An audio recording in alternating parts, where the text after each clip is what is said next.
جا رہے ہیں جمعہ پڑھن جی سارے دوست احباب آ جاؤ تو جمعہ پڑھن چلیے تھی بورا نال جاؤ دیکھو پائن آ سارے ویلے روزہ رکھن تو بغیر بوتلاں پی رہے ہیں سارے دوست احباب سکولوں شہروں آ کے جمعہ پڑھن جا رہے ہیں رات دی بارش پئی سی تے بارش کا بازار سارے جڑے گندے ہوئے نے پانی کھلوتا ہے بچ بازاراں دے تے جڑے جمعہ پڑھن والے نے وہ ویسے بھی جمعہ پڑھن واسطے جا رہے ہیں تے جنہاں نے نہیں پڑھنا وہ ویسے بھی بیٹھے نے گھراں دے وچ دیکھو جی سارے بازار بارش کی وجہ تو گندے ہوئے نے سارا پانی چوتھوں دی لنگھن واسطے اٹاں رکھیاں ہوئی نے انہاں دے اٹاں تو دی لنگھ کے تے جمعہ پڑھن جاندے نے سارا ساری مسجد آ رہی ہے سامنے نظر آ رہی مسجد تے اسی مسجد جاواں گے جمعہ پڑھاں گے ماشاءاللہ رمضان المبارک دا پہلا جمعہ تے انشاءاللہ اس سال 5 جمعے آنے نے انشاءاللہ رمضان المبارک دے وچ انشاءاللہ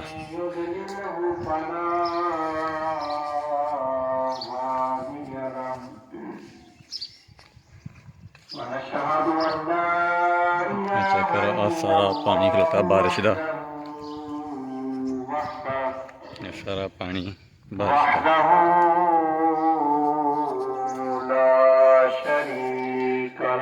ساری مسجد آ گئی چیک کرو ساری مسجد 12 جگ دی بار یہ منار نہیں بنے نویں تعمیر ہو رہی ہے تو یہ منار وغیرہ نہیں بنے اندروں تمہیں کھانا اندروں ماشاءاللہ دیکھو کنی خوبصورت ہے مسجد دیکھو سارا بارش کا پانی مسجد کے بوہے اگے بھی کھلوتا ہے تو قاری صاحب کا گھر ہے مسجد کے بالکل سامنے پیچھے جلسہ ہوا سی وہ پوسٹر لگا ہوا ہے ماشاءاللہ ہوں اسی اپنی مسجد پہنچ گئے ہیں دیکھو جی مسجد ساری ساڈے ہے نے وضو کرنے واسطے ٹوٹیاں وغیرہ لگی ہوئی نے ساڈا نلکا بھی ہے مسجد کے اندر سیڑھیاں نے سیڑھیاں سے چڑھ کے اتنے جائیدا ساری مسجد ہے دیکھو اللهم صل على سيدنا ومولانا محمد وعلى آل سيدنا ومولانا محمد وبارك وسلم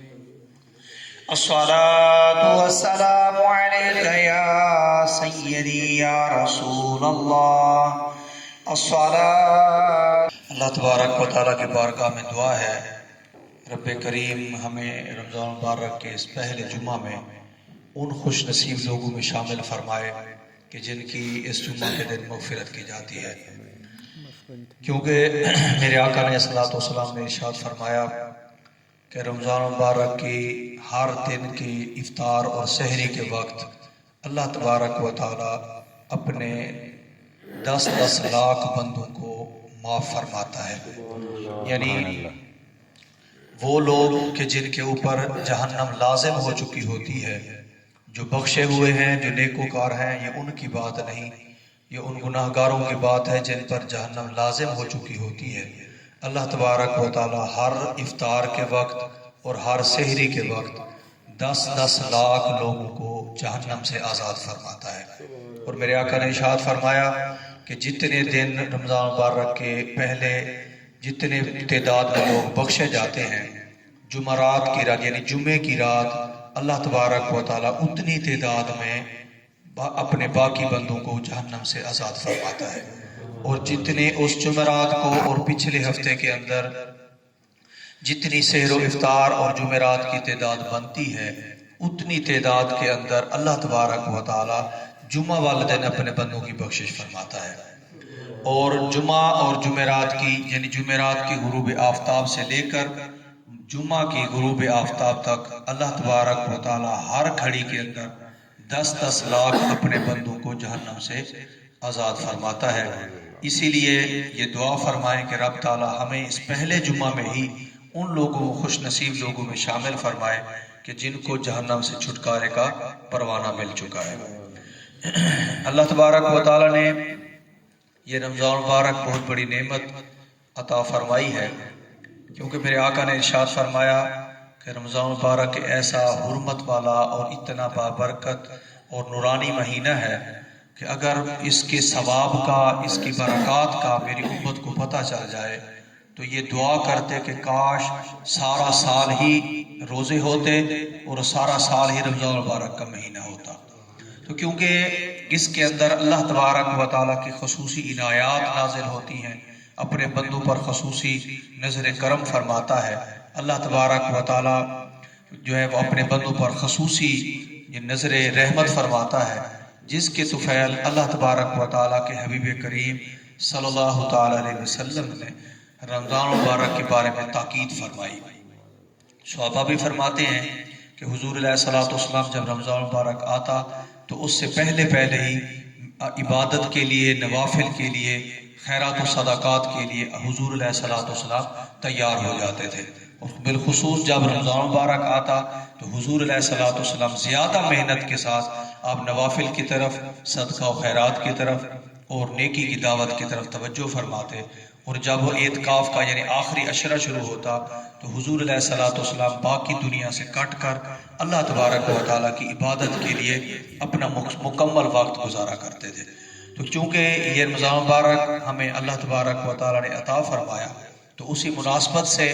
میں نے قرآن مجید کی فرقان حمید کی ایک آیہ مبارکہ کا کچھ حصہ تلاوت کیا ہے۔ اللہ تبارک و تعالیٰ نے خود یہ مہینوں میں سے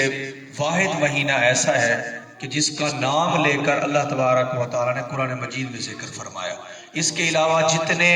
قرآن رمضان مہینے ہیں اللہ تبارک و تعالیٰ نے کسی کا نام نہیں لیا۔ یہ واحد مبارک اور بابرکت مہینہ ہے کہ جس کا اللہ تبارک و تعالیٰ نے نام لے کر قرآن مجید میں اس کا تذکرہ فرمایا شہر رمضان، رمضان مبارک کا مہینہ کوئی عام مہینہ نہیں ہے، اس کو کوئی عام نہ سمجھے کہ یہ عام سے دن ہے، بس دن رات اسی طریقے سے شب و روز جو ہے منتقل ہو رہے ہیں۔ فرمایا یہ وہ شانوں والا مہینہ ہے، انزل فیہ القرآن، کہ جس کے اندر ہم نے قرآن مجید بابرکت اور عظمت والی کتاب کو نازل فرمایا ہے۔ تو اس مناسبت سے یعنی اگر اللہ تبارک و تعالیٰ کے اسی فرمان کو ہی مد نظر رکھا جائے تو جس طرح شانوں والی کتاب اللہ تبارک و تعالیٰ نے لا ریب بلا شک و شبہ ایک کتاب عطا فرمائی، جس طرح قرآن مجید کی عظمت جیسا کوئی کتاب نہیں ہے، اسی طریقے سے رمضان مبارک کے عظمتوں جیسا، رمضان مبارک کی برکتوں جیسا کوئی اور مہینہ نہیں ہے۔ اللہ تبارک و تعالیٰ نے اپنے بندوں کے لیے اس مہینہ کے اندر خصوصی عبادت جو ہے وہ لازم فرمائی ہے، جس کو جو روزہ کا نام دیا گیا ہے۔ اللہ تبارک و تعالیٰ نے دوسرے مقام پر ارشاد فرمایا یا ایھا الذین آمنوا کتب علیکم الصیام کما کتب علی الذین من قبلکم لعلکم تتقون، او کما قال، رب تعالیٰ نے ارشاد فرمایا اے ایمان والو، تمہارے اوپر رمضان مبارک کے ہم نے روزے فرض کیے ہیں، اور یہ روزے فرض سے تمہارے لیے نہیں کیے گئے بلکہ تم سے پہلے امتوں پر بھی روزے فرض کیے گئے تھے، لعلکم تتقون، اور اس فرض کرنے کا مقصد یہ ہے کہ تم متقی بن جاؤ، اللہ تبارک و تعالیٰ سے ڈرنے والے بن جاؤ۔ حضور علیہ الصلوۃ والسلام نے مزید رمضان مبارک کی فضیلت بیان فرماتے ہوئے ارشاد فرمایا کہ جو آدمی اس کے اندر روزہ رکھتا ہے، اگر وہ جان بوجھ کر روزہ چھوڑ دے تو ساری زندگی بھی روزے رکھتا رہے تو جتنا ثواب اس کو اس فرض روزے کی ادائیگی کے ساتھ ملتا ہے وہ پوری زندگی کے روزے رکھنے کے ساتھ بھی نہیں مل سکتا۔ یعنی جتنا ثواب، جتنی فضیلت، جتنی عنایات اللہ تبارک و تعالیٰ رمضان مبارک کے فرض روزے رکھنے والے کو دیتا ہے، اگر وہ قضا کر دے اور پوری زندگی بھی اس قضا روزوں کی جگہ پر ثواب حاصل کرنے کے لیے روزے رکھتا رہے تو اس کو اتنا ثواب نہیں ملتا جتنا فرض روزے کی ادائیگی کا ثواب ملتا ہے۔ حضور علیہ الصلوۃ والسلام نے اس کی اہمیت مزید بیان فرماتے ہوئے ارشاد فرمایا کہ جب رمضان مبارک کا پہلی رات آتی ہے، یعنی رمضان مبارک کا چاند طلوع ہوتا ہے، تو اللہ تبارک و تعالیٰ جنت کو یہ حکم عطا فرماتے ہیں کہ اے جنت تو میزن ہو جا، تو جو ہے زینت پکڑ لے۔ اور فرشتوں کو بھی ایک روایت کے اندر یہ بھی ملتا ہے کہ جب ایک رمضان مبارک ختم ہوتا ہے تو یکم شوال سے لے کر اگلے رمضان المبارک کے لیے جنت کے فرشتوں کو حکم دیا جاتا ہے کہ وہ روزہ داروں کے لیے جنت کو سجائیں۔ اللہ تبارک و تعالیٰ نے جنت کو پہلے ہی بہت خوبصورت بنایا ہے، اور اس کی سجاوٹ کا کیا ہی باتیں ہیں۔ حضور علیہ الصلوۃ والسلام نے، صحابہ کرام نے آقا کریم علیہ الصلوۃ والسلام سے دریافت فرمایا کہ اے اللہ کے رسول، آپ یہ ارشاد فرمائیں کہ جنت کیسی ہے؟ حضور علیہ الصلوۃ والسلام نے ارشاد فرمایا جنت کی نعمتیں ایسی نعمتیں ہیں کہ آج تک نہ تو کسی آنکھ نے ان کو دیکھا ہے، نہ کسی کان نے ان کا یعنی اصل تذکرہ سنا ہے، اور نہ ہی کسی زبان نے اس کا ذائقہ چکھا ہے۔ جنت ایک ایسا مقام ہے کہ جہاں پر اللہ تبارک و تعالیٰ نے اپنی رضا و منشا اور خوشنودی کا گھر بنایا ہے۔ تم جو ہے اس جنت کو سجاؤ، اور وہ سارا سال اور روزہ داروں کے لیے سجاتے رہتے ہیں، حتیٰ کہ جب رمضان مبارک کی پہلی رات آتی ہے تو اب ایک میسرہ نامی ایک درخت ہے جو جنت کے اندر جو ہے لگایا گیا ہے، جس کو مسیرہ بھی پڑھا جاتا ہے، تو وہ درخت سے جو ہے اللہ تبارک و تعالیٰ کی رحمت کی خوشبو بھری ہوا جو ہے وہ جنت کی چلتی ہے، اور وہ جب جنت کی درختوں کی ٹہنیوں سے گزرتی ہے تو ایسے بہترین آوازیں اور خوشنما آوازیں پیدا ہوتی ہیں کہ جن کو سن کر حوریں جو ہیں وہ اپنے اپنے محلات سے باہر تشریف لاتی ہیں۔ حضور علیہ السلام نے ارشاد فرمایا کہ وہ جنت جو ہے وہ جنت کی حوریں رضوان جنت یعنی جو جنت کا مالک فرشتہ ہے اس سے جا کر پوچھتی ہیں کہ یہ بتاؤ کہ یہ جو ہوا اتنی خوشبودار کہ آج تک ہم نے اس جیسی خوشبو نہیں سونگھی، یہ جو چل رہی ہے یہ کس وجہ سے ہے؟ تو رضوان جنت، وہ جنت کا مالک فرشتہ جو ہے وہ حوروں سے مخاطب ہو کر کہتا ہے کہ آج دنیا کے اوپر رمضان مبارک جو ہے وہ مہینہ شروع ہو چکا ہے، اس کی یہ پہلی رات کی عظمت ہے کہ اللہ تبارک و تعالیٰ نے پوری جنت کو معطر کر دیا ہے۔ تو وہ حوریں جو ہیں وہ روزہ داروں کے لیے دعائے مغفرت بھی کرتی ہیں، اور ان کے لیے دعا و التجا بھی اللہ تبارک و تعالیٰ کے حضور کرتی ہیں۔ تو یہ اللہ تبارک و تعالیٰ نے مزید حضور علیہ السلام نے ارشاد فرمایا کہ جب یہ پہلی رات آتی ہے اللہ تبارک و تعالیٰ فرشتوں کو حکم دیتے ہیں کہ جنت کے تمام دروازے 8 کے 8 دروازے کھول دیے جائیں، اور میرے بندے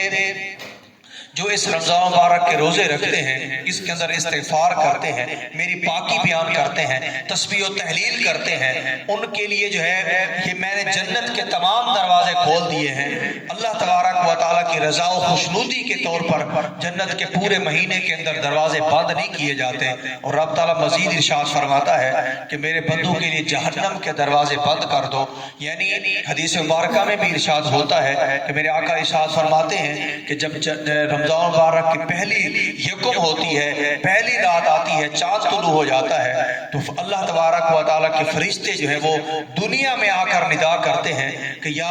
اے خیر کا کام کرنے والے، تجھے اقدم، تو اپنے قدموں کو آگے بڑھا، تو اپنی کمر باندھ لے، اور تو جو ہے خیر اور نیکی کی طرف قدم بڑھا کہ آج تجھے اس کا صلہ زیادہ دیا جائے گا۔ اور جو گناہ کرنے والے ہوتے ہیں ان سے وہ جنت کے فرشتے اللہ تبارک و تعالیٰ کے مقرب فرشتے جو ہیں وہ مخاطب ہو کر اعلان کرتے ہیں کہ اے برائیاں کرنے والے، اے گناہ کرنے والے، ذرا تو اپنے قدموں کو روک لے، اکثر قدم روک لے اور برائیوں کی طرف نہ جا۔ میرے آقا علیہ الصلوۃ والسلام نے اسی لیے ارشاد فرمایا کہ جنت کے دروازوں کو کھول دیا جاتا ہے اور جہنم کے دروازوں کو اس پورے مہینے کے اندر بند کر دیا جاتا ہے۔ اور مزید کرم نوازی میرے آقا علیہ الصلوۃ والسلام نے ارشاد فرمایا کہ جب رمضان مبارک کی یکم رات آتی ہے، یعنی رمضان مبارک کا مہینہ شروع ہونے لگتا ہے، تو اللہ تبارک و تعالیٰ کے فرشتے جو ہیں وہ پوری جنت کو سجا کر روزہ داروں کے لیے جو استغفار کرتے ہیں، حتیٰ کہ میرے آقا نے ارشاد فرمایا کہ جو آدمی رمضان مبارک کا روزہ رکھتا ہے، اللہ تبارک و تعالیٰ کے 70,000 فرشتے جن کی ڈیوٹی ہی یہی لگی ہوئی ہے کہ وہ روزہ داروں کے لیے سحری کے وقت سے لے کر